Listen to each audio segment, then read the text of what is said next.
नमस्कार, हिमाचल खबरनामा देख रहे हैं आप और मैं हूं आपके साथ दीक्षा शर्मा। सबसे पहले नजर डालते हैं कुछ खास सुर्खियों पर।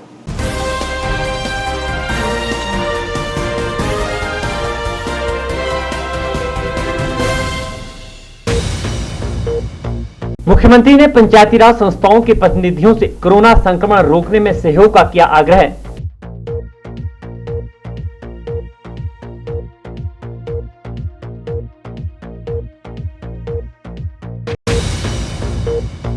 कोरोना संक्रमण के बढ़ते मामलों को देखते हुए कांग्रेस पार्टी ने लोगों की मदद के लिए गांधी हेल्पलाइन डेस्क शुरू करने का लिया फैसला।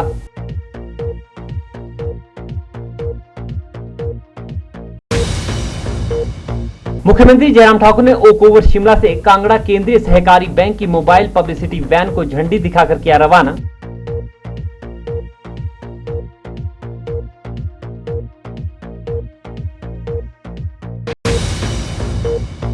आईजीएमसी शिमला का ऑक्सीजन प्लांट कोरोना काल में बना संजीवनी।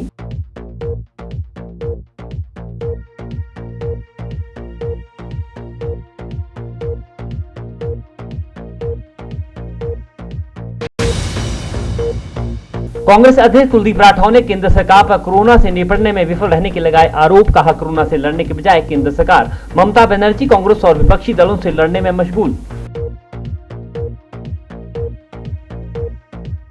सुर्खियों के बाद अब खबरें विस्तार से।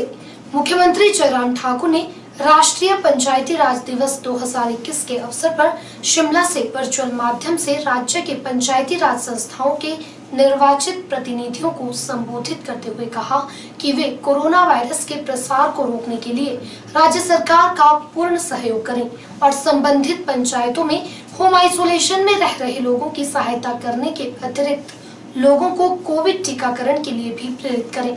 मुख्यमंत्री ने कहा कि स्थिति काफी चिंताजनक है, लेकिन लोगों को घबराने की कोई आवश्यकता नहीं है, क्योंकि राज्य सरकार किसी भी स्थिति से निपटने के लिए पूरी तरह तैयार है। मुख्यमंत्री जयराम ठाकुर ने राष्ट्रीय पंचायती राज दिवस 2021 के अवसर पर शिमला से वर्चुअली माध्यम से राज्य के पंचायती राज संस्थाओं के निर्वाचित प्रतिनिधियों को संबोधित करते हुए कहा कि राज्य के लिए कोविड-19 के मामलों में वृद्धि एक बड़ा खतरा है। उन्होंने कहा कि इस महामारी की पहली लहर के दौरान पंचायती राज संस्थाओं और शहरी निकायों के प्रतिनिधियों ने इस महामारी के कारण उत्पन्न संकट में लोगों की सहायता करने में सराहनीय कार्य किया है। उन्होंने कहा कि पंचायती राज संस्थाओं के प्रतिनिधियों द्वारा जरूरतमंदों को निःशुल्क भोजन, मास्क, सैनिटाइजर प्रदान किए गए।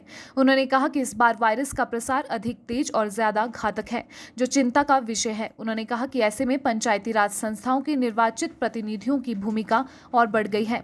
उन्होंने कहा, निर्वाचित प्रतिनिधियों को वायरस के खिलाफ टीकाकरण के लिए लोगों को प्रेरित करने में भूमिका निभानी चाहिए, क्योंकि वायरस से खुद को बचाने के लिए यही एक प्रभावी रास्ता है। मुख्यमंत्री ने कहा कि स्थिति काफी चिंताजनक है, लेकिन लोगों को घबराने की कोई जरूरत नहीं है, क्योंकि राज्य सरकार किसी भी स्थिति से निपटने के लिए पूरी तरह तैयार है। उन्होंने कहा कि राज्य में बिस्तरों व ऑक्सीजन की पर्याप्त व्यवस्था है। उन्होंने पंचायती राज संस्थाओं के चुने हुए प्रतिनिधियों से आग्रह किया कि वे इस वायरस के प्रसार को रोकने के लिए राज्य सरकार द्वारा समय समय पर जारी दिशा निर्देशों और मानक संचालन प्रक्रियाओं का कड़ाई से पालन करने के लिए लोगों को प्रेरित करें। उन्होंने देश के अन्य हिस्सों से राज्य में वापस आने वाले प्रदेशवासियों से आग्रह किया कि वे 1 सप्ताह तक अपने घरों में होम आइसोलेशन में रहें और यदि कोई लक्षण हो तो स्वेच्छा से कोविड परीक्षण करवाएं। उन्होंने पंचायती राज संस्थाओं के प्रतिनिधियों से आग्रह किया कि वे अन्य राज्यों से आने वाले लोगों के घरों का दौरा करें और उन्हें होम आइसोलेशन में रहने के लिए प्रेरित करें। मुख्यमंत्री ने ऊना जिला के थाना कला, मंडी जिला के थुनाग और हमीरपुर जिला के अवाहा देवी में 3 टेलीमेडिसिन केंद्रों का वर्चुअली शुभारंभ किया। उन्होंने कहा कि राज्य के दूरदराज के क्षेत्रों के लोगों को विशेष सेवाएं प्रदान करने के लिए राज्य सरकार प्रतिबद्ध है। उन्होंने कहा कि टेलीमेडिसिन केंद्र इन क्षेत्रों के लोगों को बेहतर विशेषज्ञ चिकित्सा सेवाएं प्रदान करने में सहायक सिद्ध होगा। 73rd जो है वो हमारा 73वां संशोधन संविधान का, जिसके अंतर्गत 1992 में पंचायती राज संस्थाओं को मजबूत करना चाहिए। पंचायत लोकतंत्र की मूल इकाई है और इसको मजबूत किए बिना लोकतंत्र मजबूत नहीं होगा। उनको अधिकार देने पड़ेंगे, अख्तियार देने पड़ेंगे। संवैधानिक दृष्टि से एक बहुत बेहतरीन शुरुआत हुई और उस शुरुआत के पश्चात जो है वो पंचायतें काम करने के लिए मजबूती से आगे बढ़ी।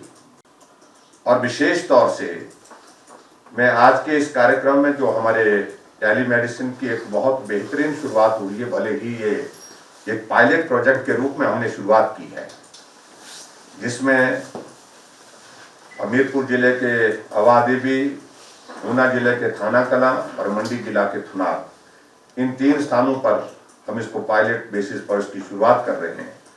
और स्वाभाविक रूप से हमारे लिए प्रसन्नता का विषय है कि टेक्नोलॉजी का उपयोग करते हुए हम दूर दराज के इलाके में, चाहे भौगोलिक परिस्थितियां वहां पर कितनी भी कठिन हो, वहां पर बेहतरीन सुविधा देने के लिए हम प्रयत्न कर रहे हैं, प्रयास कर रहे हैं।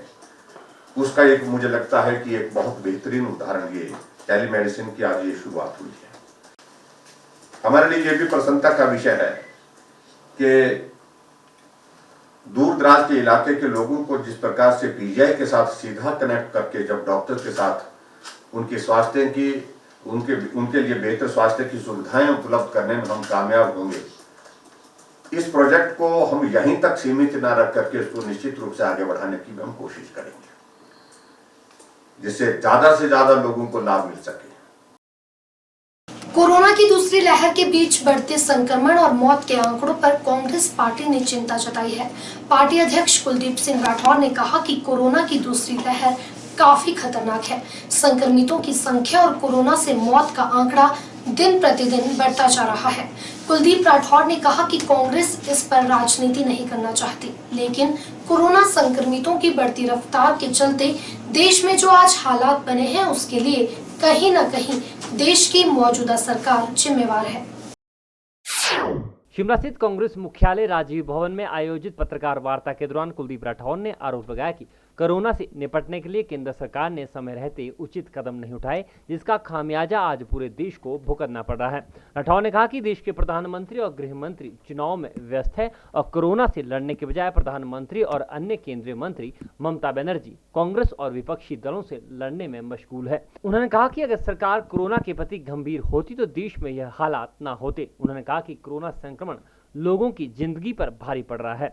देश के कई अस्पतालों में ऑक्सीजन की भारी कमी चल रही है, लेकिन केंद्र सरकार चुनावों में व्यस्त है। पत्रकार वार्ता के दौरान राठौर ने कहा कि कांग्रेस कोरोना पीड़ितों की हर संभव मदद के लिए तैयार है। उन्होंने कहा कि कांग्रेस ने लॉकडाउन के दौरान भी कोरोना पीड़ितों और प्रवासी मजदूरों की हर संभव मदद की है और आगे भी कांग्रेस का यह प्रयास जारी रहेगा। उन्होंने कहा कि कांग्रेस पार्टी अब कोरोना प्रभावितों की सहायता के लिए गांधी हेल्पलाइन शुरू करने जा रही है। इसके माध्यम से मरीजों को स्वास्थ्य संबंधी सलाह दी जाएगी। उन्होंने बताया कि इस हेल्पलाइन की शुरुआत 26 अप्रैल को शिमला से होगी। इसका उद्देश्य जरूरतमंदों को स्वास्थ्य संबंधी सलाह देना होगा। जिला और ब्लॉक स्तर पर इस हेल्पलाइन की शुरुआत की जाएगी ताकि जरूरतमंदों को सहायता प्रदान की जा सके। उन्होंने बताया कि कोविड मरीजों के घरों तक फूड पैकेट्स पहुंचाए जाएंगे। जिस ढंग से देश में संक्रमितों की संख्या बढ़ रही है और मौतों का आंकड़ा दिन प्रतिदिन बढ़ रहा है, ये चिंता का विषय है। हालांकि इस विषय में हम कोई राजनीति नहीं करना चाहते, लेकिन फिर भी मैं ये कहना चाहूँगा कि आज देश में जो ये हालात बने हैं, जो मौजूदा केंद्र सरकार है वो पूरी तरह से इसके लिए जिम्मेवार है। क्योंकि जिस वक्त पहली लहर आई थी उस समय विशेषज्ञों का ये मानना था कि जल्दी ही इसकी दूसरी लहर भी आने वाली है। बीच में जब थोड़े समय के लिए कोविड थमा तो सरकार ने बहुत हल्के में लिया और पूरी सरकार इस बात को लेकर संजीदा नहीं थी कि इसकी दूसरी लहर आएगी। देश के प्रधानमंत्री, देश के गृह मंत्री, देश के तमाम मंत्री चुनाव में ज़्यादा व्यस्त है। कोरोना से लड़ने से ज़्यादा सरकार को ममता बनर्जी से लड़ना था, सरकार को कांग्रेस पार्टी से लड़ना था या अपने विपक्षी दलों से लड़ना था। अगर समय रहते ये सरकार चेती होती, पुख्ता उपाय किए होते, तो आज देश की ऐसी स्थिति नहीं होती। मैं ये कहना चाहता हूं यूरोप के देश, अमेरिका, जहां पहली लहर बहुत खतरनाक थी, उन्होंने समय रहते जो कदम उठाए, आज उसका नतीजा सामने आ रहा है कि उन देशों में वो स्थिति नहीं जो हिंदुस्तान में। आज देश में हाहाकार मचा है, ऑक्सीजन की कमी है, और ऑक्सीजन की कमी के कारण जो मरीज हैं, मौतें बढ़ रही हैं। कई प्रदेशों में तो ये स्थिति है कि जो शमशान घाट है वहां जलाने की व्यवस्था नहीं। मानवता का इतना बुरा हाल आज तक हमने नहीं देखा जितना अब हो रहा है। जो दवाइयां बाजार से गायब है और बहुत सारे लोग आपदा को अवसर के रूप में तलाश रहे हैं। कालाबाजारी हो रही है दवाइयों की, इंजेक्शन की, और सरकार का कोई नियंत्रण नहीं है। जो केंद्र सरकार ने एसेंशियल कमोडिटीज एक्ट खत्म किया, जो कानून खत्म किया, आज उसका जो दुष्प्रभाव है वो सामने आ रहा है। प्रदेश सरकार द्वारा इस बार गेहूं की खरीद का न्यूनतम समर्थन मूल्य पिछले साल की तरह 1975 रुपए प्रति क्विंटल बरकरार रखा गया है, जबकि खादों का मूल्य 2 गुना बढ़ा दिया गया है, जो कि किसानों के साथ घोर अन्याय है। भारतीय किसान यूनियन के जिलाध्यक्ष सुरेश पठानिया ने आरोप लगाते हुए कहा कि सरकार द्वारा किसानों की आय दोगुनी करने का दिया गया नारा बिल्कुल खोखला साबित हो रहा है, जबकि हकीकत में किसानों का हर जगह उत्पीड़न ही हो रहा है। पठानिया ने कहा कि सरकार द्वारा 2020 में भी गेहूं का न्यूनतम समर्थन मूल्य 1975 रुपए रखा गया था, तो इस बार डीजल, पेट्रोल, खाद और बीज के दामों में भारी भरकम वृद्धि के बावजूद भी सरकार ने गेहूं की खरीद का न्यूनतम समर्थन मूल्य 1975 ही बरकरार रखा है। ऐसे में बढ़ी हुई महंगाई के बावजूद भी एमएसपी का 1 रुपया भी न बढ़ाना कहां का न्याय है।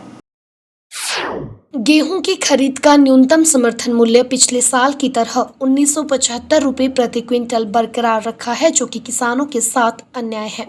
भारतीय किसान यूनियन के जिलाध्यक्ष सुरेश पठानिया ने तर्क देते हुए कहा कि इस बार किसान की सरसों की फसल 35 रुपए प्रति किलो के हिसाब से बिकी और मार्केट में उसी सरसों का खाद्य तेल 175 रुपए प्रति किलो के हिसाब से बिक रहा है। पठानिया ने कहा कि जो खाद पिछले साल 2000 रुपए प्रति क्विंटल थी, वो अब 4000 से भी ऊपर प्रति क्विंटल हो गई है, लेकिन किसान को मिलने वाला न्यूनतम समर्थन मूल्य वहीं पर अटका पड़ा हुआ है। पठानिया ने कहा कि इस बार जिला कांगड़ा भयंकर सूखे की मार झेल रहा है। गेहूं की फसल बुरी तरह प्रभावित हुई है। यूनियन द्वारा क्षेत्र को सूखाग्रस्त घोषित कर किसान वर्ग को आर्थिक राहत देने की मांग सरकार के समक्ष कई बार उठाई है, लेकिन सरकार ने हर बार मांग को अनसुना कर दिया है। पठानिया ने कहा कि इस बार असिंचित क्षेत्र में लगी गेहूं फसल की लागत भी किसानों के हाथ नहीं लगी है, तो अब पकी हुई फसल पर हो रही भारी बेमौसमी बारिश फसल के सड़ने का कारण बन रही है, जिससे किसानों को भारी नुकसान उठाना पड़ रहा है। ऐसे में उन्होंने सरकार से मांग की है कि किसानों के हितों की रक्षा और किसानी को बचाने के लिए प्रदेश सरकार शीघ्र राहत पैकेज घोषित करे। जो रबी की फसल है वो पहले बिल्कुल सूखा था, सूखे की वजह से जो हमारी ऊपर की ज़मीनें हैं उसमें बिल्कुल ना के बराबर है। सरकार को चाहिए था कि इसका सूखाग्रस्त घोषित करके किसानों को कुछ न कुछ मुआवजा दिलाएं, और जो थोड़ी बहुत सिंचित भूमि है उसके ऊपर अभी बरसात का कहर है, वो भी मलिया बेट है, उसका कोई अभी तक आंकलन नहीं हुआ है, ना ही इस बारे में सरकार ने कोई ध्यान दिया है। पिछले साल गेहूं की एमएसपी 1975 थी और इस साल भी 1975 ही है। अभी तक जो है हमारे जो 4 सब डिवीजन हैं उसमें एक ही खरीद केंद्र खोला है फतेहपुर में, तो जहाँ अंदौरा का जहाँ नूरपुर का किसान फतेहपुर जाएगा तो उसको कैरेज ही कितना पड़ जाएगा, बहुत ज़्यादा। तो खरीद केंद्र भी यहाँ भी नूरपुर में लग, अंदौरा में लग, द्वाली में लग, हर जगह अलग अलग खरीद केंद्र खुलने चाहिए। 4 महीने से किसान जो है वो इसी बात को लेकर के वहाँ बैठा हुआ है दिल्ली। लेकिन 300 के करीब वहाँ शहीद हो गए हैं, लेकिन सरकार के ऊपर एक भी जून ही की है। तो सरकार को चाहिए कि इसको ग्राउंड लेवल पर देखे, राजनीति ना बनाए। ग्राउंड लेवल पे जाके देखें कि क्या ये जो है ठीक है या गलत है। इस सारे मामले को ग्राउंड लेवल पे चेक करके देखा जाए। और किसान इतना दुखी है कि आज खाद का रेट,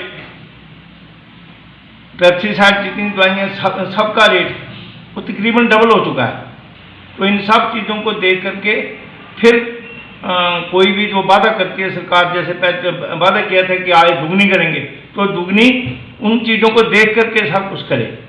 कोरोना की दूसरी लहर में तेजी से बढ़ रहे संक्रमण को देखते हुए प्रदेश सरकार ने राज्य में संक्रमण की चेन तोड़ने के लिए कई नई बंदिशें लगा दी हैं।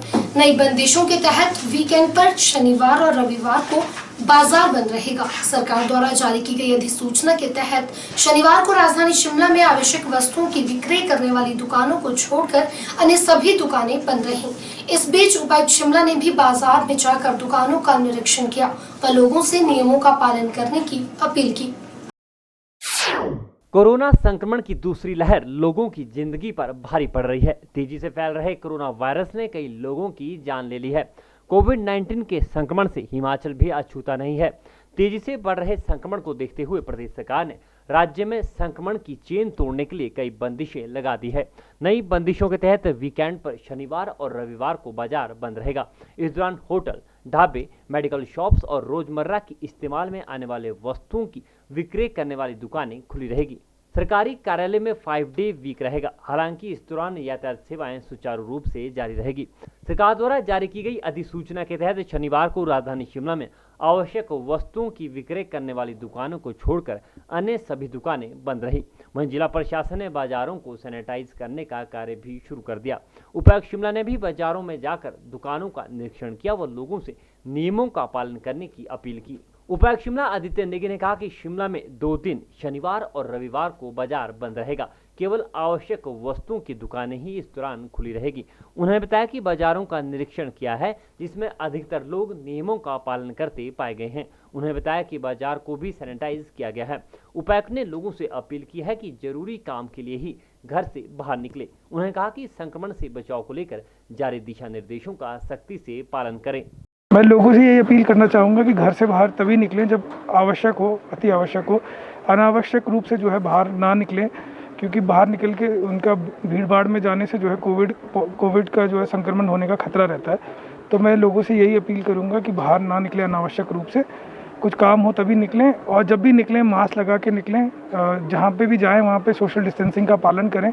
कहीं भीड़ भाड़ लगी हो तो वहाँ पे थोड़ा रुक के जब भीड़ छटे उसके बाद ही वहाँ पे जाएँ। और लास्टली जो है हाथों को जो है फ्रीक्वेंटली सैनिटाइज करें। बड़सर विधानसभा क्षेत्र से कांग्रेस विधायक इंद्रदत्त लखनपाल ने कोविड महामारी के इस दौर में सरकार की व्यवस्थाओं पर सवाल उठाए हैं। लखनपाल ने कहा कि आज मरीजों को इलाज के लिए दर दर भटकना पड़ रहा है। आम जनता परेशान हो चुकी है। उन्होंने सरकार पर निशाना साधते हुए कहा कि आत्मनिर्भर भारत होने पर भी जर्मन से ऑक्सीजन मंगवाई जा रही है, जिससे यह साबित होता है कि भाजपा द्वारा विकास के नाम पर किए गए दावे हकीकत में खोखले हैं। देश की राजधानी दिल्ली में हालात बेहद खराब है। स्थिति नियंत्रण से बाहर हो चुकी है।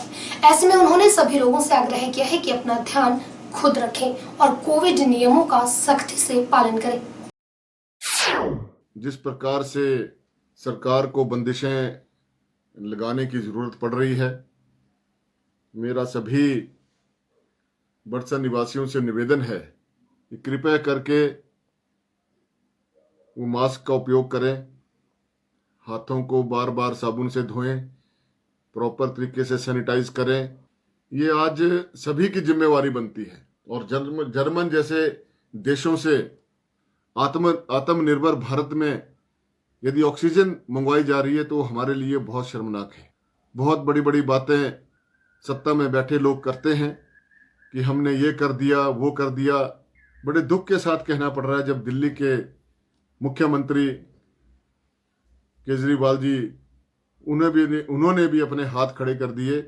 उनकी अपील में सुन रहा था कि आज उनके पास जो दिल्ली में ऑक्सीजन की जो कमी है और वो कमी पूरी नहीं हो पा रही है, जिसके चलते जो है मरीज भारी संख्या में वहां मृत्यु के ग्रास में जा रहे हैं। कि सरकार के बड़े बड़े दावे खोखले साबित हुए हैं और जिस प्रकार से देश में एक व्यवस्था बनाई जानी चाहिए थी, अस्पतालों का सुदृढ़ीकरण किया जाना चाहिए था, अस्पतालों में डॉक्टरों के साथ साथ इंफ्रास्ट्रक्चर तैयार किया जाना चाहिए था, वो आज धरातल पर नजर नहीं आ रहा है। आज देश में ऑक्सीजन की कमी के कारण हमारे जो मरीज हैं, नौजवान साथी इस कोरोना काल में ज्यादा इसकी चपेट में आ रहे हैं और कोरोना की वैक्सीन की कमी के कारण जो हमारे मरीजों की मृत्यु हो रही है, उसके बारे में गंभीरता से सोचने की जरूरत आज से 6 महीने पहले थी। लेकिन उस तरफ ध्यान नहीं दिया गया। ध्यान दिया गया तो सिर्फ चुनावों की तरफ, बड़ी बड़ी रैलियों की तरफ। आज देश की सरकार जिस प्रकार से विफल हुई है, उन्हें इसे स्वीकार करना चाहिए और जनता को जिस प्रकार से मौत के ग्रास में भेजा है, उसके लिए देश से माफी मांगनी चाहिए। बड़ी बड़ी बातें की गई कि हमने इतने कोविड सेंटर बना दिए, हमारे पास इतने वेंटिलेटर इकट्ठा हो गए, केंद्र सरकार ने, यशस्वी प्रधानमंत्री जी ने इतने वेंटिलेटर दे दिए, इतना पैसा दे दिया कोविड की लड़ाई लड़ने के लिए। लेकिन धरातल पर यदि देखा जाए तो आज वो आम जनता के सामने है। हमारे छोटे से प्रदेश में जो एक स्वास्थ्य को लेकर जो एक काम किया जाना था, उसमें सरकार विफल रही है। चाहे वो वेंटिलेशन की बात हो, हमारे जिला हमीरपुर में ही लगभग 35 से 40 वेंटिलेटर हमीरपुर कॉलेज में पड़े हैं, लेकिन क्या उन वेंटिलेटर्स का उपयोग हो पा रहा है? क्या उन वेंटिलेटर्स को चलाने के लिए सही मायने में स्टाफ है? क्या हमीरपुर कॉलेज में डॉक्टर्स के साथ पैरामेडिकल स्टाफ भरपूर है कि नहीं है? ये सरकार को देखने की जरूरत है। कोरोना संक्रमण के बढ़ते फैलाव को रोकने के लिए प्रदेश सरकार ने कई बंदिशें लगाई हैं। सरकार द्वारा शनिवार व रविवार को बाजार बंद रखने के आदेशों का असर बिलासपुर शहर में भी देखने को मिला। एसओपी का पालन करते हुए बिलासपुर मुख्य बाजार से लेकर बसअड्डा चौक तक बाजार बंद दिखे और गलियां सुनसान नजर आई। वहीं कोरोना महामारी की रोकथाम के लिए प्रशासन द्वारा जारी एसओपी का बिलासपुर के लोगों ने स्वागत करते हुए इसे कोरोना की जंग से लड़ने में महत्वपूर्ण कदम बताया है। वहीं उपायुक्त बिलासपुर रोहित जम्वाल ने बताया कि प्रशासन के आदेशों की पालना करवाने के लिए जगह जगह पुलिस कर्मियों की टीम भी तैनात की गई है, ताकि कोई व्यक्ति व दुकानदार प्रशासन के आदेशों की अवहेलना न कर सके। सरकार का बहुत ही अच्छा कदम है। शनिवार और इतवार को जब तक ये चेन टूटेगी नहीं, तब तक ये कोरोना का खात्मा नहीं होगा। इससे बीमारी जो है कम रहेगी और क्या है, लोगों को राहत तो मिलेगी थोड़ी बीमारी से। तो असर दिख रहा है आज यहाँ पे? हाँ, बहुत असर है। लोग बाहर नहीं निकल रहे हैं, सब्जी लेने भी गिने चुने बंदे आ रहे हैं। बाकी चलो ऐसा है, अगर बाहर निकलेंगे तो अच्छी बात है। और क्या, इनको पूरी तरह से फॉलो किया जा रहा है। प्रशासन ने पूरी व्यवस्था करी है कि जो डेली नीड्स की दुकानें हैं उनके एक्सेप्ट जो भी कोई दुकानें हैं वो सारी बंद हो, और लोग भी पूरी फॉलो कर रहे हैं। कोई भी दुकान ऐसी खुली नहीं है जिसको बंद करने के आदेश हैं। मोस्टली 100% दुकानें सारी बंद हैं और लोग भी फॉलो कर रहे हैं पूरी तरह से। एसओपीज़ की अनुपालना कराने के लिए हमने पूरे बिलासपुर ज़िले को 16 सेक्टर्स में बांटा हुआ है और इसमें 16 सेक्टर ऑफिसर लगाए गए हैं, जिनके पास गाड़ी जो है अटैच्ड गाड़ी है। और इन सभी सेक्टर ऑफिसर्स के साथ जो हैं एक एएसआई या एसआई स्तर का पुलिस का अधिकारी भी दिया गया है, ताकि ये एसओपीज़ की अनुपालना कराने के लिए जहां भी जाएं इनको ऑफिसर्स को किसी प्रकार की असुविधा का सामना ना करना पड़े।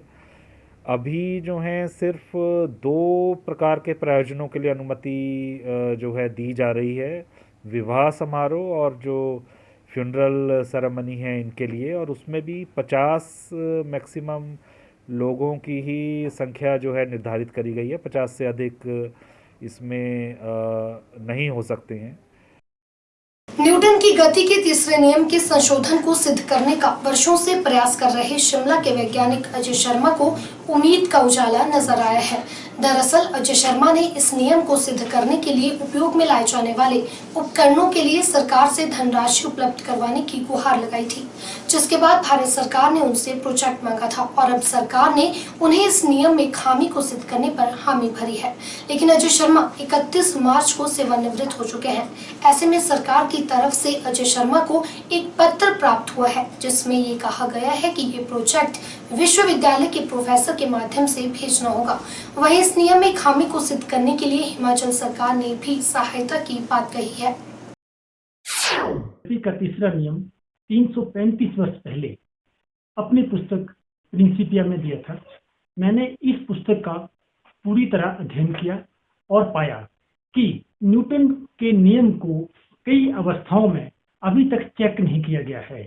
अगर उन अवस्थाओं में न्यूटन को नियम को चेक किया जाए तो काफी ज्यादा संभावना है कि यह न्यूटन का नियम सही नहीं बैठेगा। और न्यूटन के नियम के मुताबिक जो प्रैक्टिकल रूप में है, जैसे हमारे पास एक गेंद है और इस गेंद को हम दीवार पे हिट करते हैं, तो दीवार पे हिट करने के बाद ये वापस आती है। तो न्यूटन का नियम कहता है कि जब हमने इसको फेंका वो एक्शन हुआ और जब ये वापस आया तो रिएक्शन हुआ। तो मोटे तौर पर हम ऐसे पढ़ा देते हैं बच्चों को कि एक्शन बराबर रिएक्शन और न्यूटन का नियम सही है। लेकिन बात यह है कि जब हम इस गोल बॉल को नीचे फेंकते हैं तो गोल बॉल तो वापस आ जाती है, लेकिन जब हम इस गोल बॉल को अर्ध गोल बनाएं या उसको हम किताब की तरह फ्लैट बनाएं या इसको हम शंकु के आकार का बनाएं या त्रिभुज के आकार का बनाएं तो वो वापस नहीं आता है, ऊपर नहीं उछलता है। आज तक न्यूटन का नियम 335 वर्ष पुराना है। इसके बहुत ज्यादा एप्लीकेशन है फिजिक्स में और उसको आधारभूत नियम माना जाता है, लेकिन ये प्रयोग आज तक किए ही नहीं है। और मोटे तौर पर जब हम इन प्रयोगों को करते हैं तो यह साबित होता है कि भाई न्यूटन के नियम में खामी है। अब मैं बहुत समय से वैज्ञानिकों को यही कह रहा था कि इन प्रयोगों को करो। बड़ी लंबी एक मशक्कत के बाद सभी वैज्ञानिक सहमत हो गए हैं इस बात से कि भाई ये प्रयोग होने चाहिए। और मैं सरकार के पास भी अपनी बात को लेके गया। तो सबसे पहले मैं केंद्र सरकार की बात करूंगा, जहां जो हमारे मिनिस्टर हैं डॉक्टर हर्षवर्धन, वहां से भी मुझे क्लियर चिट्ठी आ गई है कि भाई हमने आपका जो प्रपोजल है वो स्टडी किया है, पेपर स्टडी किए हैं। अब आप इनको प्रयोगों के लिए प्रोजेक्ट भेजो कि जिस प्रोजेक्ट में मैं इनके साथ जितना भी जो खर्च होगा, हो सकता है 10 लाख हो, 50 लाख हो या इससे भी ज्यादा हो, वो प्रोजेक्ट भेजे। लेकिन अब दिक्कत यह है कि मैं 31 मार्च को रिटायर हो चुका हूं और जब भी मैं कंप्यूटर में अपना प्रोजेक्ट भेजता हूं तो वहां पे ये लिखा आ जाता है कि भाई आप इस प्रोजेक्ट को किसी प्रोफेसर के माध्यम से भेजिए। और भारत सरकार के जो वैज्ञानिक अधिकारी हैं उन्होंने लिखकर भी मुझे कहा है आप इस प्रोजेक्ट को किसी प्रोफेसर के थ्रू भेजिए जिसकी जॉब लंबी हो और आप इस जॉब को कर दें। और अब उसके बाद जो हमारे स्टेट गवर्नमेंट की बात है तो वहां भी मुझे यही कहा है कि आप कभी आओ, अपना प्रेजेंटेशन दो और हम आपको पैसे देने के बारे में सोचेंगे। तो जहां तक विज्ञान की बात है, मेरा विज्ञान सही है। जहां तक सरकार की बात है, सरकार सहयोग करने को तैयार है। अब बस बात यही आ जाती है कि कोई प्रोफेसर मेरे साथ हाथ बंटाए और इन प्रयोगों को करे, उसी से ये गलत सिद्ध हो जाएंगे, इसका मुझे पूरा विश्वास है। नशे के खिलाफ चलाए गए अभियान में चंबा पुलिस को एक बड़ी कामयाबी हाथ लगी है। बता दें कि देर शाम जिला के सुल्तानपुर में थाना सदर की टीम को एक गाड़ी में अवैध शराब होने की सूचना मिली थी, जिसके बाद पुलिस की टीम ने सड़क पे नाका लगाया और जैसे ही गाड़ी को जांच के लिए रोका गया तो गाड़ी में अवैध शराब की 225 पेटियां बरामद हुई हैं। बहरहाल पुलिस जाँच में जुट गई है कि आखिर इतनी बड़ी खेप ये लोग कहाँ से लेकर आए थे और कहाँ लेकर जा रहे थे। पुलिस ने एक्साइज एक्ट के तहत मुकदमा भी दर्ज कर लिया है। जी कल हमारी पुलिस थाना सदर की एक पेट्रोलिंग पार्टी बालू की ओर गश्त पे निकली थी और उस समय उनको इन्फॉर्मेशन मिली किसी रिलायबल सोर्स से कि कोई पर्टिकुलर गाड़ी आ रही है जिसमें इलीगल लीकर है। उस गाड़ी को चेक किया गया तो उसमें 205 देसी शराब की पेटियां जो कि इलीगल है, जिसमें बिना परमिट के, उसको पुलिस ने पकड़ा है, उसको कब्ज़े में लिया है साथ में गाड़ी के साथ में। इसमें हमने HP एक्साइज एक्ट में मुकदमा दर्ज किया है और ये सप्लाई कहाँ होनी थी इसका हम इसको इन्वेस्टिगेट कर रहे हैं। चंबा में कहाँ इसकी सप्लाई जा रही थी और हम इसमें भी इन्वेस्टिगेट करेंगे कि इसका सोर्स क्या था। पठानकोट मंडी नेशनल हाईवे पर जोंटा के समीप एक दर्दनाक सड़क हादसा पेश आया है, जहां एक निजी गाड़ी सैन्य वाहन से टकरा गई। हादसे में 2 लोगों की मौत हो गई है जबकि 4 लोग घायल हैं। जानकारी के मुताबिक मस्तगढ़ निवासी पति पत्नी की इस हादसे में मौत हुई है, जबकि कार में सवार अन्य लोग जिनमें 2 बच्चे शामिल हैं घायल हुए हैं। बताया जा रहा है कि यह लोग शादी से लौट रहे थे और जोंटा के समीप विपरीत दिशा में आ रही सैन्य जिप्सी के साथ कार की जोरदार टक्कर हो गई। इस टक्कर में घायल पति पत्नी ने मौके पर ही दम तोड़ दिया। SI राजकुमार ने मामले की पुष्टि करते हुए बताया कि पुलिस द्वारा आगामी कार्यवाही की जा रही है। इसमें ऐसा है कि ये जो गाड़ी है फौज की, जो जिप्सी है, ये कोटड़ा की तरफ से आ रही थी और दूसरी जो गाड़ी है ये नूरपुर से आ रही थी। तो इन दोनों गाड़ियाँ आपस में टकराई हैं। गलती जो है वो दूसरी गाड़ी की है, जो लोकल जो गाड़ी है, और इसमें जो है 2 आदमी खत्म हो चुके हैं और उनके जो 2 बच्चे हैं वो घायल है और 2 लेडीज, 4 आदमी टोटल घायल है और 2 की डेथ हो गई थी। अब वो पंजीकृत हो गया है, इन्वेस्टिगेशन जारी। देश व प्रदेश में कोरोना की दूसरी लहर का प्रकोप लगातार बढ़ता जा रहा है, जिसे देखते हुए देश के कई राज्यों में लॉकडाउन व कई बंदिशें लगाई गई हैं।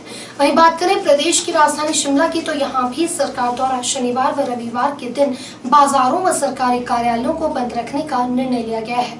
वहीं जिस तरह से रोजाना संक्रमितों के मामले बढ़ रहे हैं, उससे आम जनता व बाहरी राज्यों से आए मजदूरों को अब लॉकडाउन का भय भी सताने लगा है।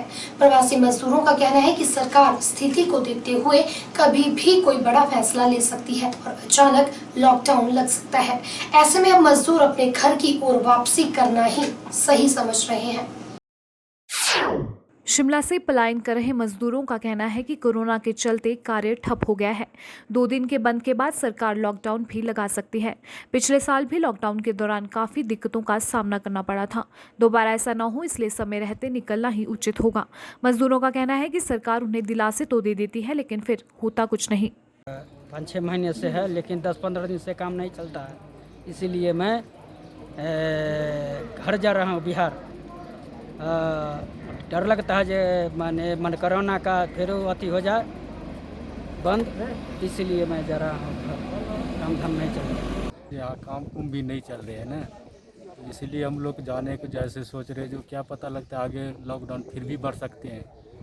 तो इसीलिए जैसे हम लोग को जैसे यहाँ पे 3-4 दिन सही बारिश भी परेशान किया है, बाकी जैसे अब काम कुम भी नहीं चल रहा है, तो इसीलिए हम लोग सोच रहे चलो टाइम से अपना निकल जाएंगे तो ठीक रहेगा। सरकार यहाँ का बोल रही है जो 2 दिन के लिए लॉकडाउन लगेगा, पता नहीं सर 2 दिन लगाया 2 महीने लगा दे, फिर 2 साल भी हो सकता है सर, क्योंकि पिछला बार भी ऐसे ही बोला था सरकार ने कि 3 दिन और कर दिया उसको 3 महीने। क्या पता लगता है कैसे जाओ ना जाओ। मैं सुबह 4 बजे आया था यहाँ पे टिकट के लिए और AC के लिए, वो भी 1 मिनट फुल हो गया। ये बोल रहा है काउंटर साहब जो 1 मिनट फुल हो गया, आप टिकट नहीं मिलेगा कल। और 2 दिन से मैं सर यहाँ से मतलब वापस जा रहा हूँ, ठीक है, टिकट के लिए, लेकिन टिकट नहीं मिल रहा। लेकिन कैसे जाओ ना जाओ ये मुझे पता नहीं है और समझ में नहीं आता। जिला कुल्लू में बीते दिनों हुई बारिश के कारण जहां जगह जगह भूस्खलन हुए हैं, तो वहीं रामशिला के साथ लगते चौकी डोबी में भी 2 मकान गिरने की कगार पर पहुंच गए हैं। मकान की टंगों में दरारें आने के चलते मकान मालिकों ने अब मकान को खाली करना भी शुरू कर दिया है। जिला कुल्लू के मुख्यालय के साथ लगते रामशिला के चौकी डोबी में बीते कुछ दिनों से मकान मालिकों को समस्या पेश आ रही है। 4 लेन की कटिंग होने के चलते यहां पहाड़ी में भी दरारें आ गई थी और कुछ मकानों को भी नुकसान हुआ था। वहीं नुकसान के डर से मकान मालिकों ने पहले ही जिला प्रशासन को इस बारे में अवगत करवाया था। हालांकि जिला प्रशासन द्वारा NHI के अधिकारियों के साथ निरीक्षण भी किया गया और उन्हें मुआवजा देने की बात भी कही गई थी, लेकिन आज तक ये प्रक्रिया पूरी नहीं हो पाई। बीते दिन हुई भारी बारिश के चलते 2 मकानों के डंगे ढह गए और घर के खंभों में भी दरारें आ गई, जिसके चलते यहाँ रहना खतरे से खाली नहीं है। प्रभावित मकान मालिक मंजू देवी ने बताया कि पिछले 2 सालों से उन्हें ये समस्या पेश आ रही है और अब बारिश के चलते कभी भी मकान गिर सकता है। ऐसे में एहतियात के तौर पर उन्होंने अपने मकान को खाली करना शुरू कर दिया है। पिछले 2-3 सालों से जो है यहाँ नीचे 4 लाइन का कंस्ट्रक्शन हो रहा था और जिसकी वजह से जो है स्लाइड ऊपर तक आ गया है। हमने प्रशासन से भी कहा, लेकिन हर बार इंस्पेक्शन होती है, ना हमें कोई मुआवजा मिला ना कुछ। अब हालत ये है कि हमारा घर जो है गिरने की कगार पे है, इसलिए हम जो है अपना मकान खाली कर रहे हैं। खाली हो गया और हमें घर से बाहर जाना। वहीं वार्ड पंच मीरा देवी ने बताया कि इस बारे में जिला प्रशासन को भी सूचित कर दिया गया है और आग्रह किया गया है कि प्रभावित परिवारों की जल्द से जल्द मदद की जाए। यहाँ 4-5 दिनों से बारिश हो रही है और जमीन खिसक गई है, लोगों के घरों को खतरा हो गया है। प्रशासन से हाथ जोड़ के मैं प्रार्थना करती हूँ जल्दी से जल्दी आए और यहाँ आके मुआयना करे। गौर रही कि 4 लेन निर्माण कार्य के चलते पहले भी यहाँ मकानों में दरारें आई थी और कुछ मकानों को NHI के द्वारा मुआवजा भी दिया गया था। कोविड-19 की दूसरी लहर के बीच रोजाना संक्रमितों का आंकड़ा बढ़ता जा रहा है। देश के हालात बेहद गंभीर हैं। कई राज्यों में ऑक्सीजन की कमी के चलते कोरोना मरीजों की मृत्यु दर में भी बढ़ोतरी हो रही है, जो बेहद चिंता का विषय है। वहीं बात करें हिमाचल प्रदेश की, तो यहाँ भी कोरोना के मामले तेजी से बढ़ रहे हैं। प्रदेश के सबसे बड़े अस्पताल IGMC में 106 कोरोना मरीज उपचाराधीन है। अस्पताल प्रबंधन की माने तो फिलहाल हॉस्पिटल में ऑक्सीजन की कोई कमी नहीं है। वहीं अगर आने वाले वक्त में स्थिति और खराब होती है तो उस स्थिति से निपटने के लिए भी ऑक्सीजन की उपलब्धता सुनिश्चित की गई है। पूरे देश में रोजाना कोरोना संक्रमितों की संख्या लाखों का आंकड़ा पार कर रही है। वहीं हिमाचल प्रदेश में भी कोरोना संक्रमितों का ग्राफ बढ़ता जा रहा है। प्रदेश के सबसे बड़े चिकित्सा संस्थान IGMC में भी रोजाना कोरोना संक्रमितों की संख्या बढ़ रही है। IGMC में करीबन 106 कोरोना मरीज उपचाराधीन है। अस्पताल के MS डॉक्टर जनकराज ने बताया कि अस्पताल में 150 बिस्तरों की व्यवस्था की गई है। वहीं ऑक्सीजन की कोई कमी नहीं है। IGMC के ऑक्सीजन प्लांट में प्रतिदिन 35 लाख लीटर ऑक्सीजन का उत्पादन होता है, जो वर्तमान में जरूरत के हिसाब से प्रचुर मात्रा में है। उन्होंने कहा कि जिस तरह कोरोना के मामले बढ़ते जा रहे हैं, उससे अनुमान लगाया जा सकता है कि स्थिति और ज्यादा गंभीर हो सकती है, जिसके लिए IGMC में अतिरिक्त ऑक्सीजन की उपलब्धता सुनिश्चित की गई है। मरीजों की स्थिति को देखते हुए इलाज किया जा रहा है। डॉक्टर जनक ने कहा कि पूर्व में कोरोना संक्रमण को फैलने से रोकने के लिए सरकार ने लॉकडाउन लगाने जैसे फैसले भी लिए। वहीं अब जो नया स्ट्रेन आया है, इसका फैलाव कोरोना से कहीं ज्यादा है, जिसके चलते सरकार ने कई बंदिशें भी लगाई है और सुरक्षा मानकों का पालन करना प्रत्येक व्यक्ति का दायित्व बनता है। उन्होंने आम जनमानस से अपील की है कि जरूरी काम हो तभी घरों से बाहर निकले और साफ सफाई का विशेष ध्यान रखें। वर्तमान समय में हमारे पास लगभग 106 के करीब कोविड पॉजिटिव पेशेंट यहाँ पर उपचाराधीन हैं। और रही व्यवस्था की बात, तो हमारे पास अभी इस वक्त 150 बेड का प्रावधान है और अगर जरूरत पड़ती है तो इनकी संख्या को और अधिक भी बढ़ाया जा सकता है। रही इलाज की बात, तो इलाज के लिए सेट प्रोटोकॉल हैं पूरी दुनिया में। इस बात के लिए डिफाइंड प्रोटोकॉल हैं कि क्या कंडीशन है, क्या स्टेटस है पेशेंट का, उसके हिसाब से ही इलाज जो है वो उसका निर्धारित किया जाता है। प्रत्येक चीज की, चाहे वो मशीनरी है चाहे वो व्यक्ति हैं, हर चीज की अपनी क्षमता की एक सीमा होती है। हमारा भी प्लांट जो यहाँ पर कार्य कर रहा है उसकी 35 लाख लीटर ऑक्सीजन प्रतिदिन उत्पादन करने की क्षमता है। अभी हमारी जो प्लांट की क्षमता है वो हमारी जरूरत जो है वो उसमें मीट आउट हो रही है। और भविष्य में अगर इसका संख्या बढ़ती है मरीजों की और ऑक्सीजन की रिक्वायरमेंट इससे भी ज़्यादा बढ़ती है, तो उसके लिए भी अतिरिक्त ऑक्सीजन मुहैया कराने का प्रावधान किया गया है। पर आपके माध्यम से ही मैं सब लोगों को एक चीज़ बताना चाहूँगा कि इस समय इस चीज़ को प्रिडिक्ट करना बहुत मुश्किल है कि आने वाले समय में क्या होगा, क्या मरीजों की संख्या रहेगी। तो हम शुरुआत से एक बात कहते रहे हैं कि अगर लोग ये सोचते हैं कि सरकारें अपनी चिकित्सीय क्षमता को बढ़ाकर हम लोगों को कोरोना से बचा लेंगी, तो ऐसा नहीं है। हम सब लोगों ने विकसित देशों की भी हालत देखी है, वहाँ क्या हुआ है। तो हमारा देश तो अभी विकासशील देश है, तो हमारे यहाँ पर ऑलरेडी संसाधनों की बहुत कमी है। तो इसीलिए इसी बातों के चलते ही पिछले वर्ष से लगातार बंदिशों का दौर जारी है। ये सारी चीज़ें इसीलिए की गई थी ताकि लोगों को समस्या ना हो। आज जो समस्या हो रही है, इसको 1 साल पहले भांपते हुए सरकारों ने लॉकडाउन लगाए, रिस्ट्रिक्शंस लगाई, फिर भी लोग नहीं माने। आज भी अगर लोग नहीं मानेंगे तो आने वाला समय जो है वो और ज़्यादा भयानक मंजर लेकर आने वाला है। हिमाचल प्रदेश के डलहौजी में बढ़ते कोरोना के प्रकोप के चलते शनिवार को स्वास्थ्य विभाग की टीम ने कंटेनमेंट जोन लोहाली गांव में स्पेशल कैंप लगवाकर लोगों के कोरोना टेस्ट लिए। इस दौरान काफी संख्या में लोगों ने अपनी जिम्मेदारी निभाते हुए अपना कोरोना टेस्ट करवाकर प्रशासन का पूरा सहयोग किया। गौरतलब है कि इस गांव में लगातार कोरोना के मामले सामने आ रहे हैं और इसी सप्ताह 2 लोगों की कोरोना से मौत भी हो चुकी है। स्थिति को देखते हुए प्रशासन द्वारा यह सुनिश्चित किया जा रहा है कि गांव में 100% सैंपलिंग करवाई जाए ताकि कोरोना मरीजों को समय पर उपचार मिल सके। Medical officer doctor Ashraf Asrani ने बताया कि टीम की तरफ से करीब 150 लोगों के सैंपल लिए गए हैं। उन्होंने लोगों से अपील की है कि कोरोना महामारी को हल्के में न लें और कोविड नियमों का सख्ती से पालन करें। लोहाली में यहाँ डेली बहुत सारे पॉजिटिव केसेस आ रहे हैं और 2 डेथ भी हो चुकी हैं। तो यहाँ पे मेडिकल टीम आई है सबका चेकअप करने के लिए और मैंने एक रिस्पॉन्सिबल सिटीजन होते हुए मैंने भी यहाँ पे अपना आई टेस्ट करवाया है। इससे हमें पता चल जाएगा कि मैं नेगेटिव हूँ या पॉजिटिव हूँ और अपने पूरे परिवार को, अपनी फैमिली को और अपने समाज को सेफ रख सकती हूँ। तो मैं यही सबसे अपील करती हूँ कि सबको अपना ये टेस्ट ज़रूर करवाना चाहिए ताकि हम सब सेफ रहें और अपनी आगे जो है अपने प्रिकॉशन ले सकें। कोरोना के काफ़ी पॉजिटिव केस आए। इसके उपलक्ष्य में सिविल अस्पताल डलहौजी ने यहाँ एक अभियान चलाया ताकि सभी लोगों का कोरोना टेस्ट किया जाए। तो उसी उपलक्ष्य में मैं भी आज यहाँ पर उपस्थित हूँ ताकि मेरा भी टेस्ट हो सके और हम अपने देश से इस कोरोना की महामारी को भगाने में कामयाब हो सकें। ये हम सब की जिम्मेवारी है कि हम अपने आप इस टेस्ट को कराने के लिए अपने आप को प्रशासन के आगे प्रस्तुत करें। यहाँ कोरोना एकदम फैल गया हुआ है और आज टेस्टिंग हो रही है जिसमें पता चल जाएगा सबको कि कौन पॉजिटिव और कौन नेगेटिव है। और ये महामारी बुरी तरह से लोहाली एरिया में फैली हुई है। यहाँ पर आज हमने लोहाली में आए हुए हैं और हमारे यहाँ पर 2 टीम्स थी, एक लोअर लोहाली में और एक अपर लोहाली में। तो आज लगभग हमने पूरे दिन में अराउंड अबाउट 150 सैंपल्स जो हैं उसकी टेस्टिंग की है कोविड के लिए। और मेरा सारे लोगों से यही अनुरोध है कि इस बीमारी से डरें ना, ज़्यादा से ज़्यादा सैंपलिंग कराएं। जितनी ज़्यादा आप सैंपलिंग कराएंगे उतना जल्दी हम इस चीज़ को, बीमारी को पकड़ेंगे, उतना जल्दी आपका टाइम रहते इलाज हो सकता है। कोरोना संक्रमण के बढ़ते फैलाव को देखते हुए प्रदेश सरकार द्वारा 5 डे वीक और शनिवार व रविवार को बाजार बंद रखने के फैसले का हमीरपुर की जनता ने भी स्वागत किया है और इस निर्णय को कोविड महामारी से बचाव के लिए कारगर कदम बताया है।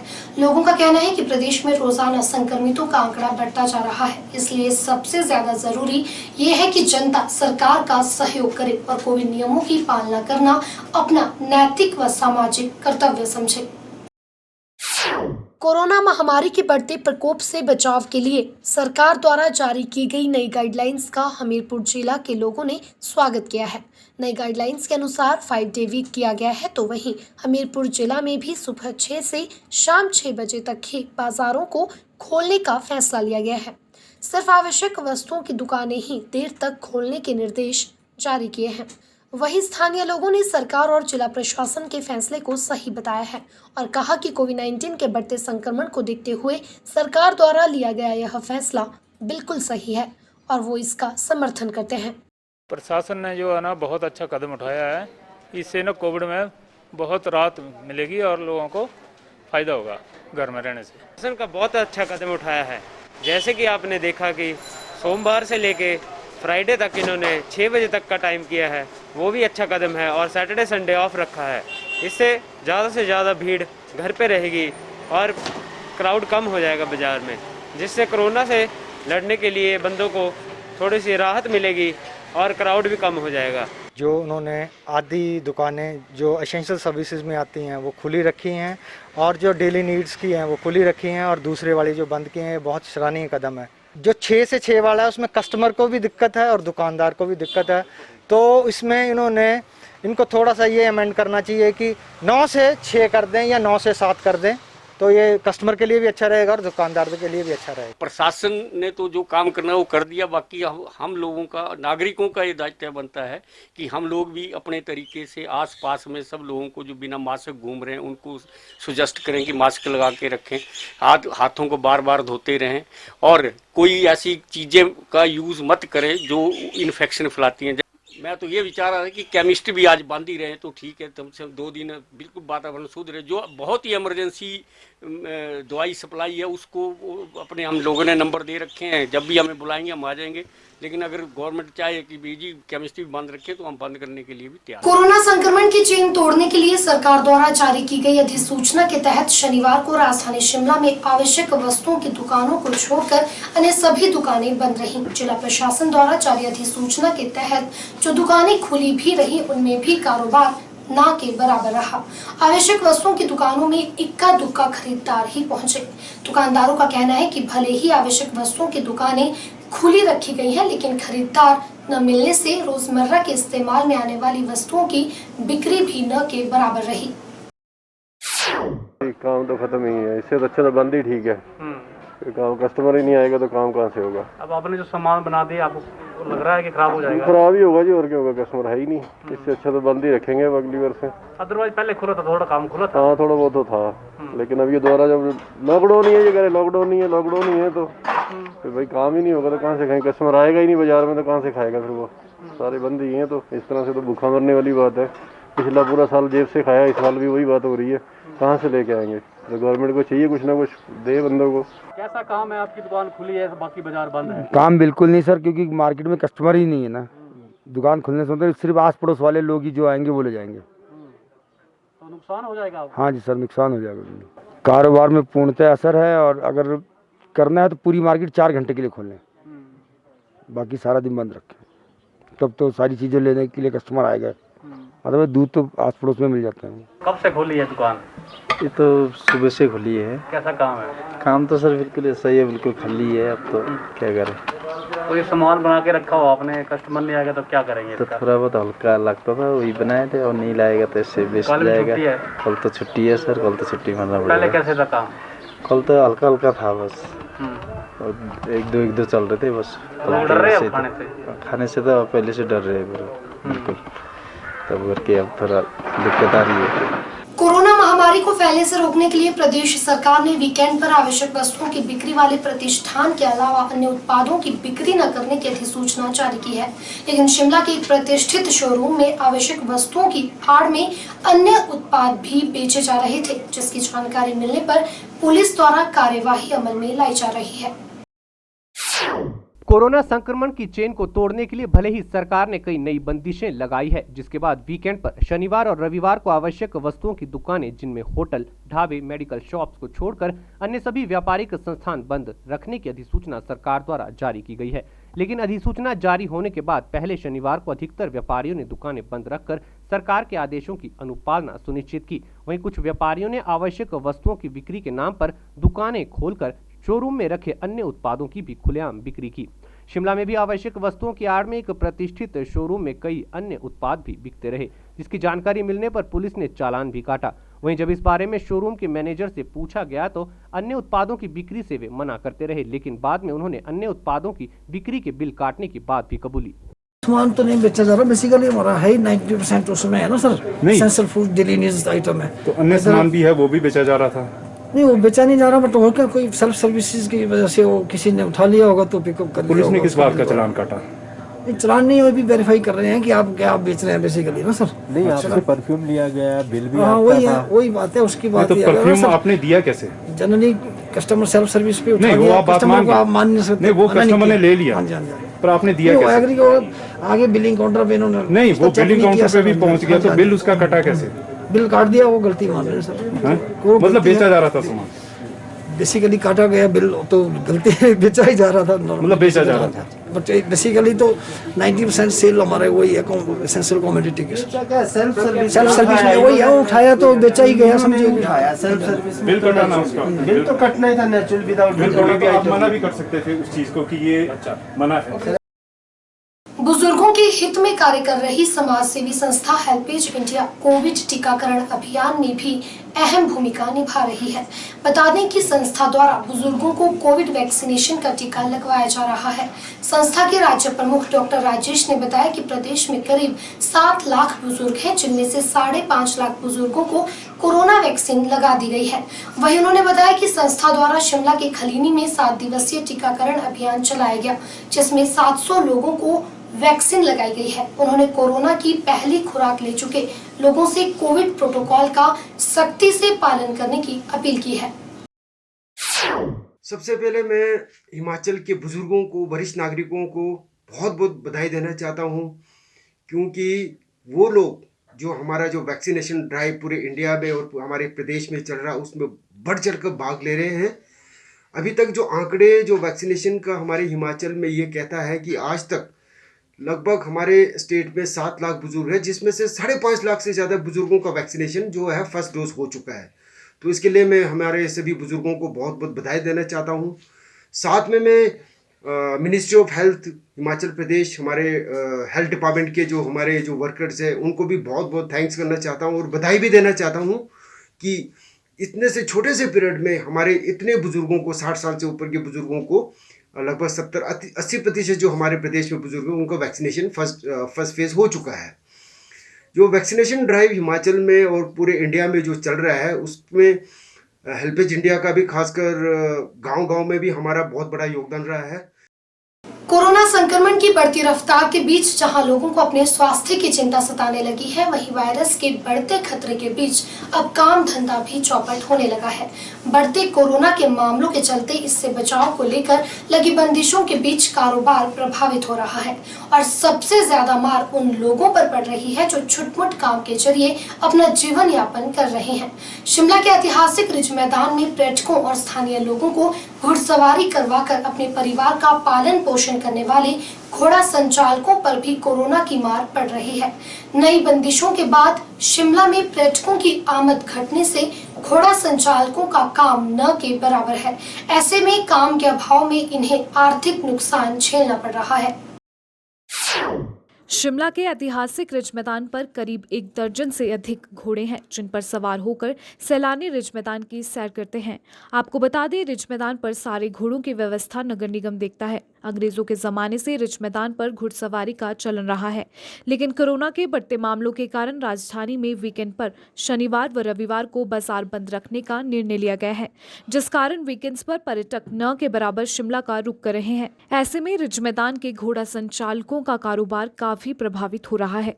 घोड़ा चालकों ने बताया कि वे पिछले 1 साल से आर्थिक मंदी की मार झेल रहे हैं, जिस कारण उन्हें अपने परिवार का गुजर बसर करना भी मुश्किल हो गया है। ऐसे में घोड़ा चालकों ने सरकार से उन्हें आर्थिक सहायता प्रदान कर उन्हें कुछ राहत प्रदान करने की गुहार लगाई है। 3-4 दिन पहले ही टूरिस्ट आना जाना बंद हो गया था, लेकिन इस बारी टूरिस्ट भी आ रहा था, लेकिन जब ये कंडीशन देखी गई लॉकडाउन की तो उसकी वजह से जो ज़्यादा ही प्रभाव इसका पड़ा हुआ। 4-5 दिन हो गए, लेकिन 4-5 दिन से हम कोई पैसे नहीं कमा के जा रहे। कोई 1 राउंड मारता है तो कोई नहीं भी मारता। कंडीशन उससे भी ज़्यादा ख़राब हो गई है इस साल बनने वाला। अब इसके लिए क्या कहूँ जी, अब देखो स्थिति नाजुक ही लग रही है। अब जब खाने के लिए जब नहीं बचेगा कुछ नहीं तो क्या करें, भूखे मरने वाला काम। तो सरकार से पैसा कुछ न कुछ हमारे लिए मदद करते रहे तो बड़ी मेहरबानी होगी सरकार। 1 हफ्ता हो गया हमारे को जो है बारिश के कारण भी पैसा नहीं देख रहे हम, और दूसरे आज छुट्टी भी है। अभी भी सब ने जो है 1-2 राउंड लगाए हुए हैं और बंदे भी कम आए हुए हैं हमारे। पिछले साल से लॉस चला हुआ है। अभी कट तो पैसे की वो दुकानदारों का कर्जा भी नहीं दे पा रहे, घास वाले का कर्जा जो है और दाने वालों का कर्जा है, राशन पानी का भी कर्जा है। अभी तक सर हालात बहुत नाजुक हो गए हैं हमारे, और ऊपर से कमेटी जो है हमारे को बोल रही है कि लीड उठाने के लिए जो है आपने बंदे किए जाएँ, या हमारे को 1,25,000 मुहैया कराओ घोड़े वाले, या अपनी लीड का इंतजाम खुद करो। तो सर ऐसे हालात में कहाँ से हम आदमी रख पाएंगे। जो नगर निगम ने था जो इससे पहले जो हमारे मुलाजिम चल ही रहे थे, तो आज कमेटी बोलती है कि अपने बंदे करो या 1,25,000 रुपये हमारे को डोनेट करो। तो महीने का मांग रहे हो? हाँ जी, 1 महीने का जो है वर्कर जो है भाई वो 1,25,000 रुपये लेते हैं, तो आप डोनेट करो या फिर अपने बंदे रखो। तो सर ऐसे हालात में क्या हम कर पाएंगे, या बंदा रख पाएंगे, या फिर अपना रोजगार या अपने बच्चों का कैसे कर पाएंगे सर।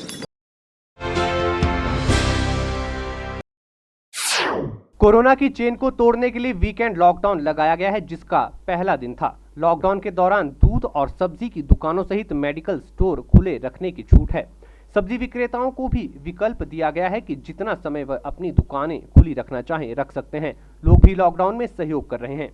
कोतवाली बाजार में लोगों द्वारा पूरी तरह से लॉकडाउन की अनुपालना की गई। दूध विक्रेता 11 बजे तक दूध बेचकर जा चुके थे। मेडिकल स्टोर से खुले रहे। वहीं सब्जी विक्रेता भी ग्राहक न आने के चलते रविवार को कब तक दुकानें खुली रखनी है, इस बारे में विचार कर रहे हैं। आदेशों के अनुसार ही लोग घरों से बाहर निकल रहे हैं। लॉकडाउन के चलते ग्राहक कम आ रहे थे, जिसके कारण दुकानदार भी दुकान में खाली ही बैठे रहे। लॉकडाउन के चलते लोग घरों से बाहर नहीं निकले। ऐसे में पूरा दिन सब्जी की दुकानें खुली रखने का कोई फायदा नहीं हुआ। दुकानदारों ने प्रशासन से मांग की है कि रविवार से सब्जी की दुकानें खोलने का समय सुबह 6 बजे से दोपहर 1 बजे तक निर्धारित किया जाए।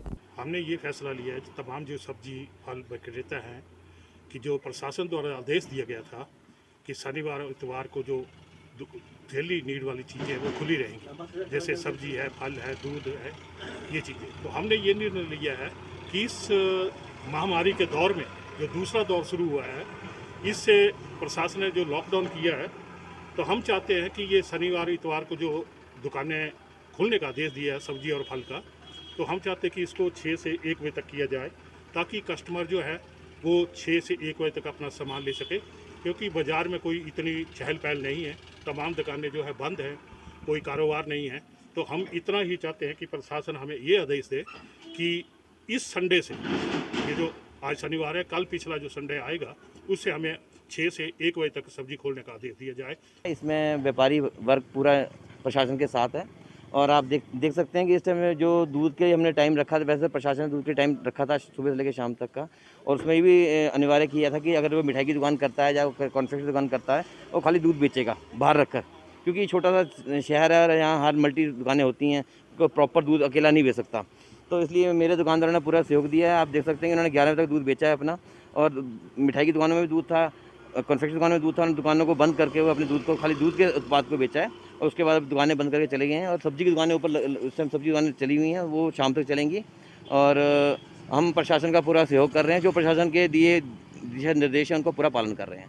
आपने देखा ही होगा कि आज लॉकडाउन में सभी दुकानें लगभग बंद हैं। सिर्फ सब्ज़ी, दूध, ब्रेड, इनकी दुकानें खुली हैं, और कोशिश की जा रही है कि इसके तहत लोग जो अपने घरों में रहें और इस बीमारी के फैलाव को एक रुकावट मिल सके। लोगों के घरों में रहने से ही वो होगी पॉसिबल। तो मेरी लोगों से बार बार यही मेरा आग्रह है कि वो अपने घर में रहें, 2 दिन एटलीस्ट घर में रहें, ताकि इसका जो बढ़ावा है, बीमारी फैलने का जो कारण है, वो उसको हम रोक सकें। हिमाचल खबरनामा के इस अंक में इतना ही। नमस्कार।